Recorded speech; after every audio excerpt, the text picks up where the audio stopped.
Tiniyak ni Pangulong Ferdinand R. Marcos Jr. na ang mga prioridad na proyekto ng pamahalaan ang mabubuhusan ng pondo sa susunod na taon. Ayon kay Pangulong Marcos Jr., yan ang dahilan kaya ipinagpaliban muna ang pagpirma para sa panukalang pambansang budget sa 2025.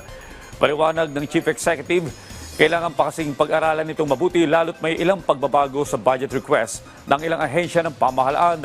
At dahil lusot na ang panukala sa Kongreso, tanging ang veto power ng Chief Executive na lamang ang maaaring gamitin para makontrol ang spending program ng bansa para sa taong 2025. Ipinunto rin ng Pangulo na kailangan maging maingat ang pamahalaan kung aling mga proyekto at programa ang kailangan iprioridad para matiyak na mapapakinabangan ito ng mga Pilipino nang hindi naman lumalaki ang utang ng bansa.